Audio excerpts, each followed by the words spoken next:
The topic of innovation has been front and center as many organizations look to deal with new market realities amid a global pandemic. Tony Elwick is the founder of Stratagen, an innovation consulting firm. He's an author and one of the world's leading authorities on how to effectively develop new products and business models. Tony, welcome to Newspoint today. Sharon, thank you for inviting me. I appreciate it. It's said that you've been reinventing innovation for 25 years. First, let's look at the critical function of innovation and why it is so important. Well, innovation is one of the fundamentals of business. As Peter Drucker said, it's all about marketing and innovation, and everything else is just a cost. And oddly enough, innovation is not viewed as a process in many companies. It's viewed as a random event that happens or occurs. And if you're lucky, it's on your side. And if you're unlucky, you have to fail and try again.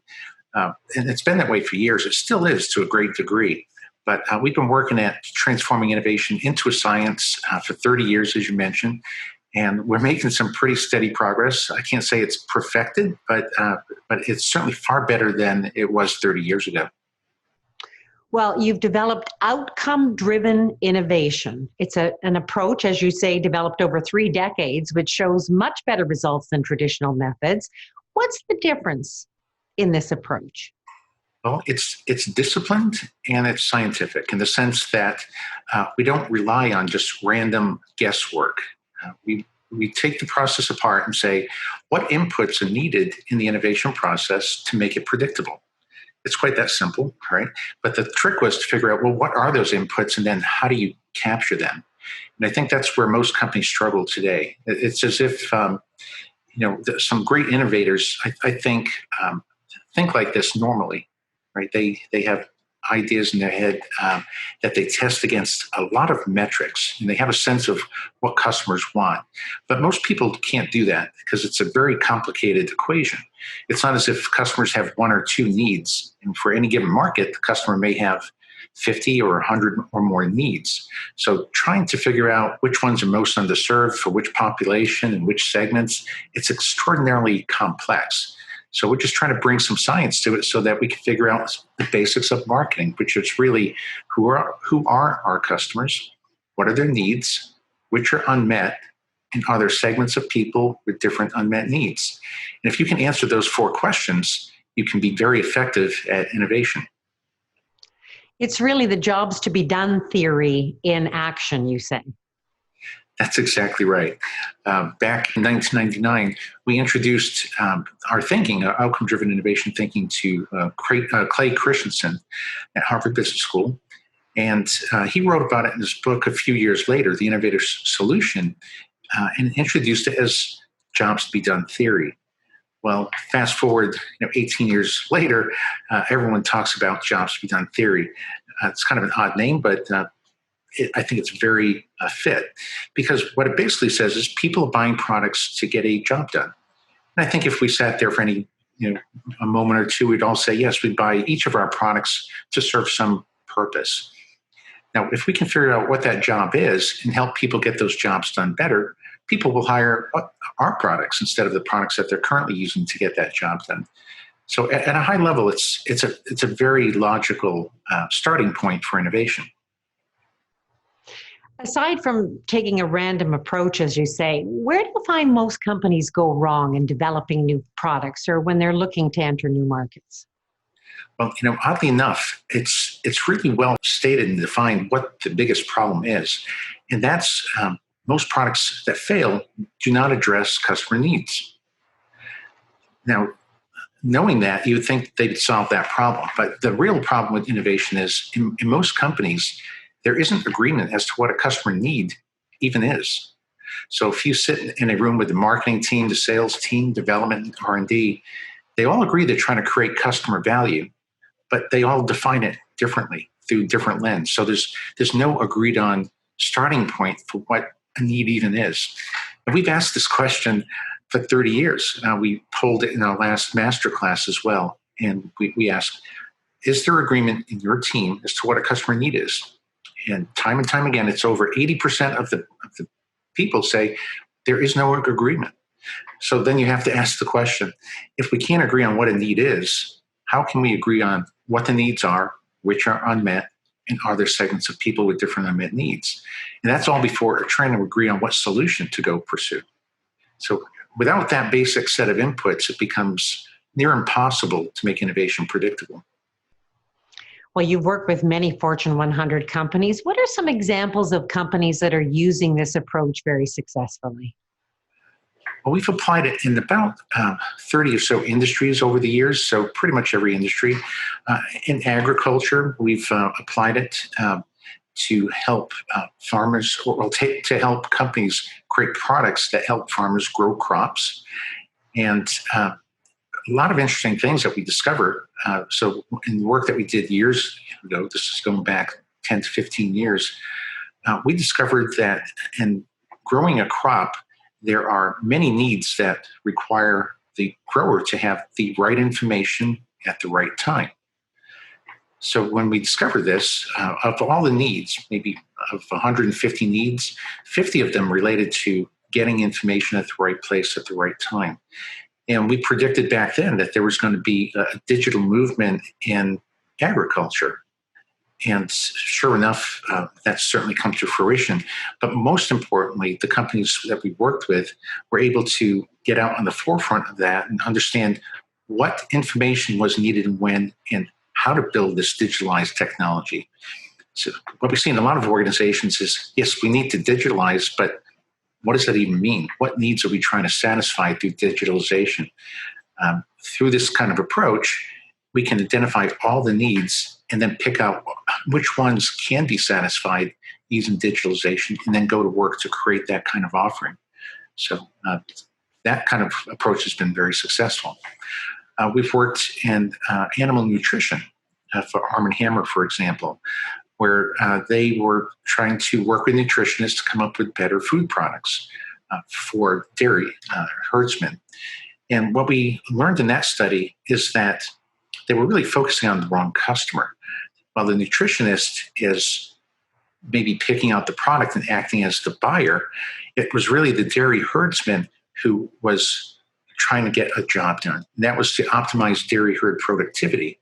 So once we identified that factor, they could reposition their products around the set of needs for the dairy herdsmen, which they did, and they grew their year-to-year revenue by 30% without changing their products or their pricing.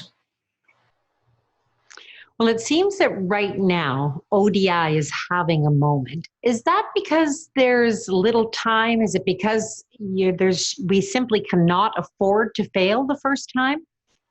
Well, I think that's exactly the point. Whereas in the past, companies, I think, let's say they had the luxury of time where they could fail fast is the way it's talked about, experiment and see what works.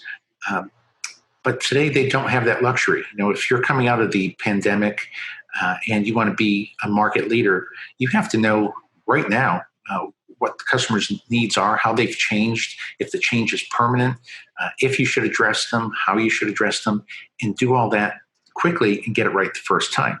The companies who get it right the first time are going to be in an enviable position post-crisis. Those that use their typical techniques and stumble along, or hopefully stumble along into the right products, will be left behind. Now, interestingly, in the medical space, this has been the case for years, and this is why a lot of our work has been in healthcare. They have regulatory considerations that they have to make, so their product life cycle is anywhere from 3 to 5 years or longer. If you miss one cycle because you've got the wrong product in there, then you're pretty much out of business in that market for another 3 to 5 years. So they know they have to get it right, and because of that, I think medical device companies were earlier to adopt ODI than some other companies. I think another fascinating aspect is about finding hidden opportunities and underserved outcomes.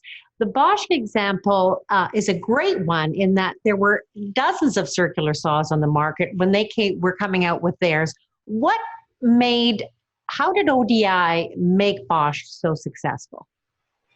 Well, it's a great example because when we were offered up that assignment, we thought, wow, this is a commodity market, right? There's been very little innovation in this space for years. How is this going to work? And to make that even more challenging, what Bosch said to us is that they want to come up with a circular saw that gets the job done better than DeWalt and Makita, but at the same price point. We thought, okay, well, if that's the case, then what you need is to discover a segment of the user population that's underserved, that has some number of unmet needs. And if there is such a segment, then you could create a product for them, and this would work. So we set out to conduct our research. We talked to tradesmen, which included roofers and framers and general contractors and electricians and plumbers. And we captured their needs related to a circular saw and getting the job done, which is to cut a piece of wood in a straight line. And we then prioritized them with about 360 tradesmen.